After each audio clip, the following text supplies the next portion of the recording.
आज हम देखेंगे कि अगर हम सिप्रोफ्लॉक्सासिन को किसी फूड के साथ इस्तेमाल करते हैं तो क्या रिएक्शन होता है।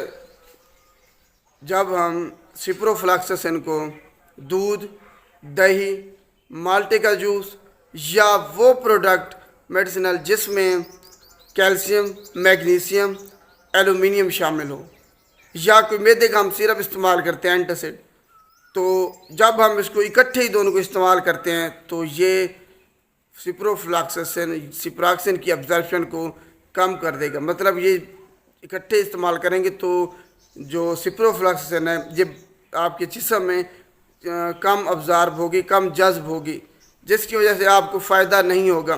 तो आपने ख्याल रखना है कि जब आप एंटीबायोटिक का कोर्स कर रहे हैं, सिप्रोफ्लॉक्सासिन इस्तेमाल कर रहे हैं, उसका कोई भी ब्रांड, तब आपने दूध, दही, माल्टे का जूस और कोई भी ऐसी प्रोडक्ट ताकत वाली मल्टीविटामिन जिसमें कैल्शियम, मैग्नीशियम, एल्युमिनियम या मैदे का सिरप इकट्ठे इस्तेमाल नहीं करना। इनको आपने वक्फा देना है 2-4 घंटों का, ताकि आप जो एंटीबायोटिक सिप्रोफ्लॉक्सासिन इस्तेमाल कर रहे हैं उस पे, उसकी अब्जॉर्प्शन पे असर ना हो। अगर वीडियो अच्छी लगे तो इसको लाइक कीजिएगा और शेयर भी लाजमी कीजिएगा।